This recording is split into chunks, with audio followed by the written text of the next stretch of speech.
Sir నమస్కారం. రుద్రం గారు నమస్కారం. నమస్తే అండి.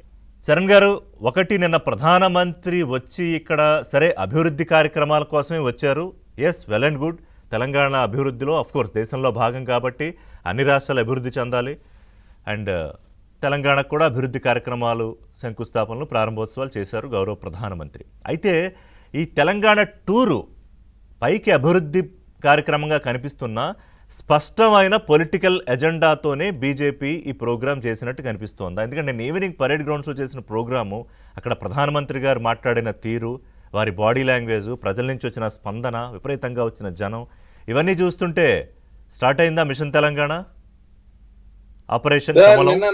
నిన్న నరేంద్ర మోడీ గారు కుటుంబ పాలన, అవినీతి రాజకీయాలు ముగింపు పలికిన పశ్చిమ బెంగాల్ అని చెప్తూ తెలంగాణ రాష్ట్రంలో కూడా ఇట్లాంటి పరిస్థితులే ఉన్నాయని చెప్పేసి నరేంద్ర మోడీ గారు మాట్లాడిన పరిస్థితి మనం చూస్తాం. అంటే ఇక్కడ కుటుంబ పాలన అయితే లేదు. ఎందుకంటే కుటుంబ పాలన ఆల్రెడీ శమరగీతం పారి తెలంగాణ రాష్ట్రంలో కాంగ్రెస్ పార్టీ అధికారంలోకి వచ్చింది. అదే కాకుండా బెంగాల్ లాంటి పరిస్థితులు కూడా తెలంగాణలో లేవు. ఎందుకంటే బెంగాల్లో 2021 ఎలక్షన్ లో 77 ఎమ్మెల్యే స్థానాలు గెలిచినటువంటి భారతీయ జనతా పార్టీ 2019 అంతకుముందు ఎంపీ ఎలక్షన్ లో కూడా 42 స్థానాల్లో దాదాపు 18 సీట్లు గెలిచింది.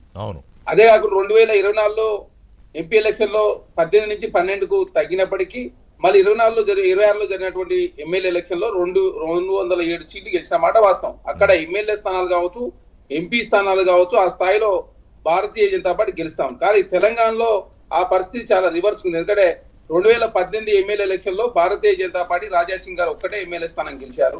2019లో అది దాదాపు 4 ఎంపీలకు పెరిగిన పరిస్థితి.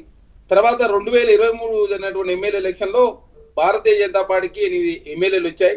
పర్సెంటేజ్ కూడా దాదాపు 19.45%. Yes sir. అదే 2024లో జరిగినటువంటి ఎంపీ ఎలక్షన్ లో 8 ఎంపీలు 35.19% ఓట్లు వచ్చాయి. అదే తర్వాత కంటోన్మెంట్ కావచ్చు, తర్వాత జూబ్లీస్ ఎలక్షన్ కావచ్చు, తర్వాత జరిగినటువంటి మున్సిపల్ ఎలక్షన్ కావచ్చు, సర్పంచ్ ఎలక్షన్ కావచ్చు, ఒకదానికి పోల్చుకున్నప్పుడు జాతీయ స్థాయిలో ఎంపీ ఎలక్షన్ అప్పుడు భారతీయ జనతా పార్టీ తన పర్సంటేజ్ కావచ్చు, సీటు కావచ్చు పెరుగుతా ఉన్నాయి. ఎమ్మెల్యే కావచ్చు, సర్పంచ్లు కావచ్చు, మున్సిపల్ ఎలక్షన్ లో భారతీయ జనతా పార్టీ సీటు తగ్గుతా ఉన్నాయి. ఇది భారతీయ జనతా పార్టీ పశ్చిమ బెంగాల్ అన్ని పెరిగాయండి, అన్ని పెరిగాయి. అదే మేడం, అక్కడికి భారతీయ జనతా పార్టీకి పశ్చిమ బెంగాల్ కు చాలా వ్యత్యాసం ఉన్నది.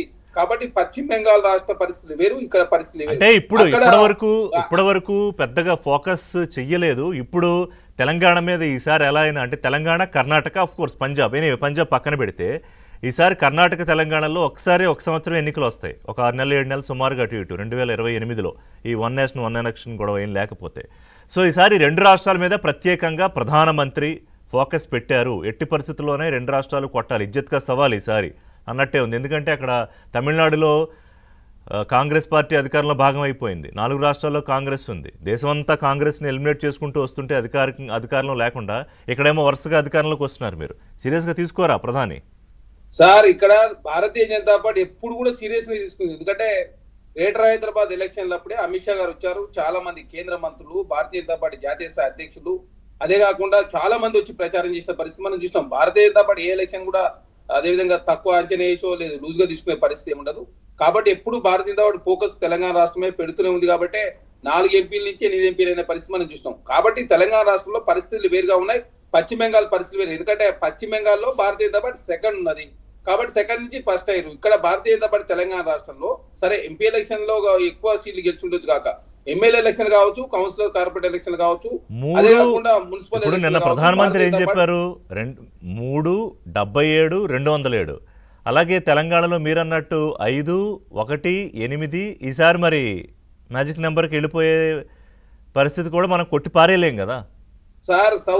సౌత్ ఇండియా వేరు, నార్త్ ఇండియా వేరు. మీరు చూసిరు, ఏడీఎంకేతో పొత్తు పెట్టుకున్నా కూడా తమిళనాడులో 1 సీటు మాత్రమే.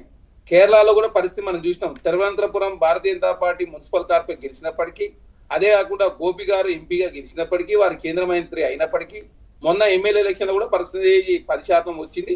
అదే కాకుండా సీట్ల సంగతి కూడా మనం చూసినాం. కాబట్టి సౌత్ ఇండియా పరిస్థితి వేరు, నార్త్ ఇండియా పరిస్థితి వేరు. అదే కాక పశ్చిమ బెంగాల్ పరిస్థితి వేరు, తెలంగాణ పరిస్థితి. పశ్చిమ బెంగాల్లో భారతీయ జనతా పార్టీ సెకండ్ ఉన్నది, తెలంగాణ రాష్ట్రంలో థర్డ్ ఉన్నది.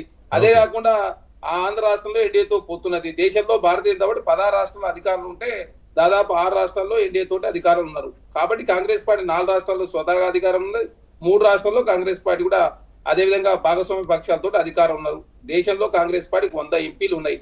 అదే కాకుండా కాంగ్రెస్ పార్టీ దేశవ్యాప్తంగా మీరు చూస్తా ఉన్నారు, కాంగ్రెస్ పార్టీ పని అయిపోయిందని చెప్పేసి నరేంద్ర మోడీ గారు కావచ్చు, భారతీయ జనతా పార్టీ మాట్లాడుకుంటూ. కానీ ఓకే, సో తెలంగాణ మొత్తం మీద రాష్ట్ర- మీరైతే ఇక్కడికి తెలంగాణకి రానివ్వనంటారు బీజేపీని, సార్, మోడీని. తెలంగాణ రాష్ట్రంలో ఎవరికైనా అధికారం రావాలని ఉంటది, Right. ఎవరైనా రుద్రం గారు? అధికారం రావాలని కోరుకుంటారు. Yeah. మొన్న ఎలక్షన్ లో కూడా అదే పవన్ కళ్యాణ్ గారి పార్టీతో కూడా పొత్తు వద్దాం పెట్టి వద్దాం అక్కడికి స్థానాలు వద్దాం. ఇచ్చారు. చంద్రబాబు పవన్ కళ్యాణ్ ఈక్వెషన్